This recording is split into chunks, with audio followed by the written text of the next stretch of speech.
Hello అండి, welcome to my channel SN official 81. So big boss 9 day 87 ఎపిసోడ్లో ఏం జరిగిందో తెలుసుకునే ముందు ఫస్ట్ మన వీడియోని లైక్ చేయండి, అలాగే షేర్ చేయండి, మన ఛానల్ని సబ్స్క్రైబ్ చేసుకోండి. ఇప్పుడు వీడియోలోకి వెళ్దాం. అయితే టికెట్ ఫినాలే రేస్లో టాస్క్లు జరుగుతున్నాయి కదా, ఆ టాస్క్లో భాగంగా డే 87 ఎపిసోడ్లో సుమన్ గారు ప్లస్ అలాగే తనుజ అనేది టాస్క్లో పార్టిసిపేట్ చేసినారు కదా. ఇందులో సుమన్ అతని గేమ్, అతని ఎఫర్ట్ అయితే అన్ఎక్స్పెక్టెడ్ థింగ్, నెక్స్ట్ లెవెల్ ఆడాడు. అంటే ఎవరు కూడా ఎక్స్పెక్ట్ చేయలేదు తను సుమన్ అనేది విన్ అవుతాడని. అంత బాగా ఆడాడు. దాదాపు 30 to 35 మినిట్స్ అనేది ఆ థ్రెడ్ను హోల్డ్ చేసి, అంత వెయిట్ను పైన టబ్లో వాటర్ ఉన్నప్పటికీ 30 to 35 మినిట్స్ అంత వెయిట్ని హోల్డ్ చేసి పట్టుకున్నారు అనమాట. ఇంత ఫేస్లో ఎక్స్ప్రెషన్స్ కూడా కనబడకుండా అలాగే హోల్డ్, ఇటు సైడ్కి జరగకుండా ఇటు ముందుకు జరగకుండా తను మాట్లాడకుండా అలాగే ఇట్లా ఫస్ట్ స్టార్టింగ్లో ఎలా అయితే పట్టుకొని నిల్చున్నాడో ఎండింగ్ వరకు అలాగే పట్టుకొని నిల్చున్నాడు. అలాగే సేమ్ టైం తనుజ కూడా చాలా ఎఫెక్ట్ పెట్టింది. కాకపోతే లాస్ట్ మినిట్లో తనకి ఏంటంటే లాస్ట్ 5 మినిట్స్లో కొంచెం హ్యాండ్ పెయిన్ ఎక్కువ అవ్వడంతో తను వదిలేసింది. దాంతో సుమన్ గారు అనేది విన్ అయ్యాడు. సుమన్ తనుజకి హౌస్ మేట్స్ అందరూ ఆల్మోస్ట్ 4 మెంబర్స్ తనకి సపోర్టర్గా ఉన్నారు. 2 మెంబర్స్ ఏమో సుమన్ గారికి సపోర్ట్ చేశారు.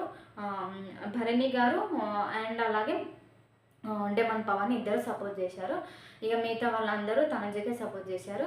కానీ ఇందులో సుమన్ గారి గేమ్ అయితే చాలా నెక్స్ట్ లెవెల్, అది చాలా గ్రేట్ థింగ్ అనుకోవాలి.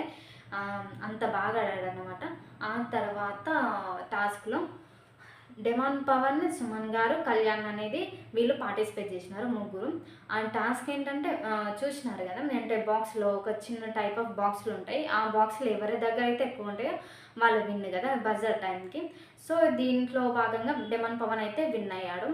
అంటే కళ్యాణ్ కూడా చాలా ఎఫర్ట్ పెట్టినాడు. ఫస్ట్ చాలా ఇద్దరు డెమాన్ పవన్, కళ్యాణ్ వీళ్ళిద్దరు చాలాసేపు మంచి గట్టి పోటీ ఇచ్చినారు. ఆ తర్వాత బజర్ టైంకి కళ్యాణ్ అనేది తన చేతిలో ఉన్న అది బాక్సులు ఎవరి దగ్గర ఎక్కువ ఉండాలో ఆ బాక్సులు ఉంటాయి కదా, ఆ బాక్సులు అనేది తన చేతిలో పట్టుకున్నాడు.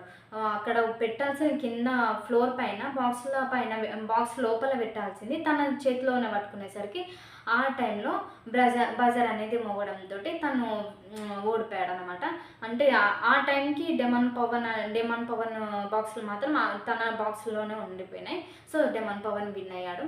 ఇందులో సుమన్ అండ్ అలాగే డెమన్ పవన్, కళ్యాణ్ ముగ్గురు కూడా చాలా గట్టి పోటీ ఇచ్చినప్పటికీ డెమన్ పవన్ విన్ అయ్యాడు. అప్పటికీ చెప్తూనే ఉంది తనుజ కళ్యాణ్కి, కళ్యాణ్ నువ్వు బాక్స్లో పెట్టేసి నీ చేతిలో పట్టుకోకు, కళ్యాణ్ వద్దు నీ చేతిలో నీ చేతిలో పెట్టుకోకు, బజర్ మోగే టైంకి బాక్స్లో ఉండాలి, గాల్లో ఉండకూడదు అన్నా కానీ తను కొంచెం ఇప్పుడు బజర్ మోగదేమో అన్న డైనమాలో ఉండిపోయి చేతిలో పట్టుకున్నాడు. ఆ టైంకి బజర్ మోగేసరికి కళ్యాణ్ అనేది టాస్క్ నుంచి తప్పుకున్నాడు అనమాట.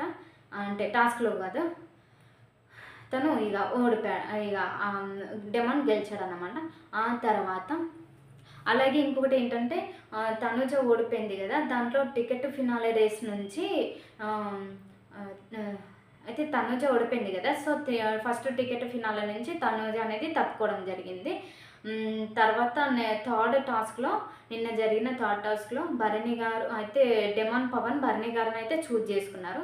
భరణి గారు వీళ్ళిద్దరిలో డెమాన్ పవన్లో భరణి గారు అయితే విన్ అయ్యారు. అయితే ఒక బాక్సులు ఉంటాయి కదా, ఇంకా స్టెప్స్ అంటే ఫ్లోర్ టైప్ ఉంటుంది, దాంట్లో బాక్సులు కరెక్ట్గా ఫిల్ అయ్యేలాగా మంచిగా పెట్టాలన్నమాట. దాంట్లో భరణి గారు చాలా మంచి కరెక్ట్గా పెట్టి భరణి గారు అయితే విన్ అయ్యారు. డెమన్ పవన్ అనేది చాలా కన్ఫ్యూజన్ అయ్యాడు అనమాట. అంటే ఫస్ట్ అంత కన్ఫ్యూజ్ చేసి ఆ బాక్సులన్నీ ఇష్టం ఒక్క దగ్గర వేసేసి అంత గజిబిజి చేసేసరికి తనకి ఒక చోట ఏ బాక్స్ ఆ బాక్స్ కాకుండా ఒక బాక్స్ దగ్గర ఇంకొక దగ్గర పెట్టి కొంచెం కన్ఫ్యూజన్లో కన్ఫ్యూజన్లో పెట్టేసరికి తను ఓడిపోవడం జరిగింది. అలాగే కరెక్ట్గా ఫాస్ట్గా పెట్టి భరణి గారు అయితే ఆ గేమ్లో విన్ అయ్యాడు. అలాగే డెమాన్ పవన్ టికెట్ ఫస్ట్ ఫినాలిస్ట్కి ఆ రేస్ నుంచి తప్పుకున్నాడు అన్నమాట.